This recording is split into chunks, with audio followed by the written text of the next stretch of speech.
পাশে তাকান, দেখবেন আপনার ভাই বোন, বাতিজা বাতিজি অথবা গ্রামের ছোট্ট একটা ছেলে অথবা মেয়ে ক্লাস 6-এ পড়ে। সেই স্কুল থেকে ফিরতেছে। পথিমধ্যে কেউ একজন অথবা দুইজন গাড়ি থামিয়ে সালাম দিয়ে 10-12 মিনিট খুব সুন্দর করে আলোচনা করে শেষ পর্যন্ত তাকে একটা ফর্ম দিল এবং সেই অবুঝ বালকটি সেই ফর্মে ফিল আপ করলো এবং পরের দিন জানতে পারলো সে শিবিরের একজন সদস্য হয়ে গেল। ঠিক একই কাজ আমার সাথে হয়েছিল। আমি 6-এ থাকতে একা একা স্কুল থেকে ফিরছিলাম, কারণ আমার নানা বাড়ি আমার স্কুলের পাশে। তো প্রায় সময় আমি স্কুল বাদে নানা বাড়িতে চলে যেতাম। সেজন্য আমার সহপাঠীরা আগেই বাড়িতে চলে আসতো, সেজন্য আমাকে একা ফিরতে হয় সেদিন।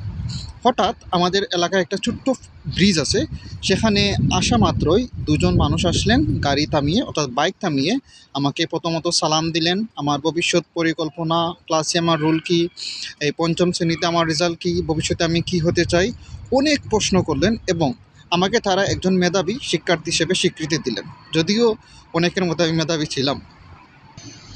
পরে তারা কী করলো, তারা বলল, ছোটো ভাই, তোমার সাথে আলোচনা করে আমাদের অনেক ভালো লাগছে, আমরা আশা করি তুমি আমাদের সাথে যোগাযোগ রাখবে। আমি বললাম, কিভাবে যোগাযোগ রাখতে পারি, আমার তো কোনো কিছু নাই যোগাযোগ করার মতো। ওনারা বলল, এই নাম একটা ফর্ম, এখানে তোমার নাম দাও, তোমার বাবার নাম, মায়ের নাম, সাথে তোমার ফোন নাম্বার, স্কুল এবং আরও কয়েকটি ইনফরমেশন দিয়ে দাও। আমি যা বললো তাই করলাম। পরের দিন স্কুলে গিয়ে চারিগ্রাম আদর্শ উচ্চ বিদ্যালয়ের আমার শিক্ষক সম্মানিত জনাব কবির আহমেদকে আমি জিজ্ঞেস করলাম, স্যার এটা আসলে কি? উনি বলল, এই মিয়া, তুমি তো এখন শিবিরের সদস্য হয়ে গেছো। তো কী করলাম, এটা আমি লুকিয়ে রাখলাম, বাড়িতে কাউকে জানাই নাই। তো ধীরে ধীরে ওনারা আমার স্কুল টাইমে অর্থাৎ স্কুল যখন ছুটি হয় তখন বাড়ি যাওয়ার পথে ওনাদের আমি পেতাম।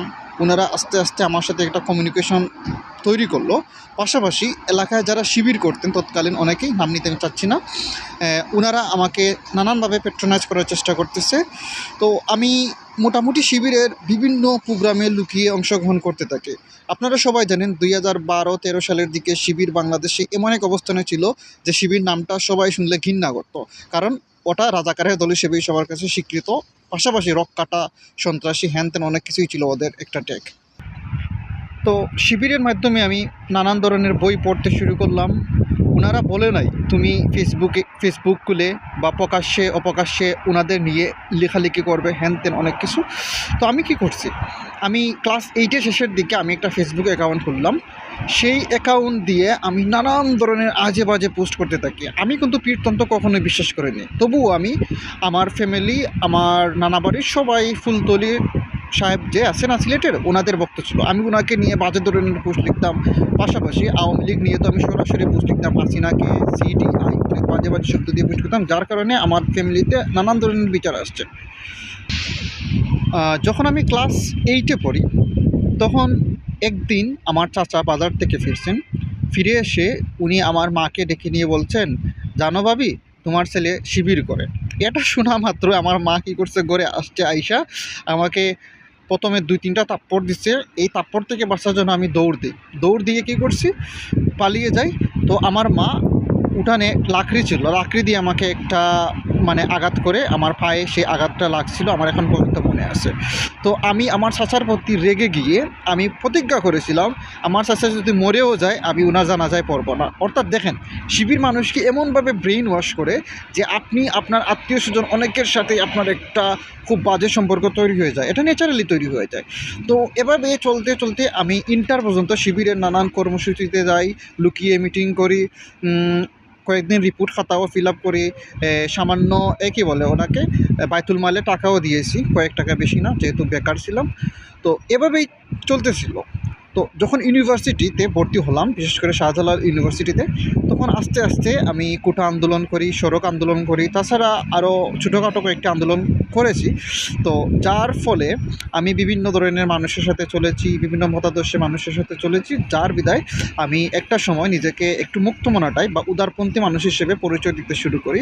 আর ধীরে ধীরে শিবিরের কাছ থেকে আমি সরে যাই, যার জন্য শিবিরের অনেকেই আমার সাথে যোগাযোগ করার চেষ্টা করছে। ক্যাম্পাসে যাওয়ার পর কয়েকজন শিবিরের ভাই তো ফার্স্ট ইয়ারে থাকতে র্যাগিংয়ের বদলা ওনারা হোটেলে নিয়ে গিয়ে চা, কফি, পরোটা এগুলা খাওয়ানোর চেষ্টা করতেন, যাতে ওনারা আমাকে ম্যানিপুলেট করে, আমাকে না যে কাউকে ম্যানিপুলেট করে তাদের দলে নিতে পারে। কিন্তু তাদের ব্যর্থতা দেখার মতোই ছিল। শেষ পর্যন্ত ওনারা হাল ছেড়ে দিয়েছেন। আর আরেকটি বিষয় মনে করিয়ে দিতে চাই, আমি তখন ভাবতাম যে শিবিরের সাথে তাকায় হয়তো নামাজ পড়তেছি, যতদূর পড়তেছি একটু ইসলামের টাচে থাকতেছে। কিন্তু একটা সময় মনে হলো এ ধারণাটা ভুল। কেননা আমার মা, আমার বাবা ছোটোবেলায় ঘরে একজন হুজুর রেখেছিল, যিনি আমাদেরকে ধর্মীয় শিক্ষা দিত। সকালবেলা মক্তবে যেতাম। পাশাপাশি এখন পর্যন্ত আমার মা আমাকে প্রায় সময় বলে যে তুমি নামাজ পড়ো, এগুলো না করলে তো হবে না। তুমি মরলে তোমার জবাব তুমি দিবা, আমার জবাব আমি দিব। নামাজ পড়বা, সপ্তাহে মিনিমাম একদিন কোরআন তেলাওয়াত করবা। আমার এখনও মনে আছে, আমি এবং আমার ছোটো ভাই যদি শুক্রবারে কোরআন তেলাওয়াত না করি, তখন আমার মা খাবার খেতে বসলে কি বলতো, কি একটা অবস্থা তৈরি হলো যে মানে তোমরা এই শুক্রবারের দিনেও আল্লাহর কালামটা না পড়ে ভাত খাচ্ছ, তোমাদের কি শরম করে না, একটুও বাজে লাগে না? এরকম নানান কথা শোনাইতো। এই চিন্তাগুলো থেকে আমি আস্তে আস্তে ভাবলাম যে ধর্ম পালন করতে অথবা মডারেট মুসলিম হতে শিবির বা কোনো সংগঠন করতে হবে না। এটার জন্য তো তাবলিগ করলেই যথেষ্ট। তো ভাই ও বোনেরা, আমি আপনাদের কাছে ছেড়ে দিলাম যে শিবির মানুষকে কীভাবে ব্রেইন ওয়াশ করে তাদের দলে নেয়। আর ওদের টার্গেটই থাকে এলাকার মেধাবী বাচ্চা কাচ্চারা, যাদেরকে ওরা তাদের মতো লালন পোষণ করে তাদের মতো অন্ধ ভক্ত বানিয়ে দিবে, যা সমাজ এবং রাষ্ট্রের জন্য খুবই ক্ষতিকর।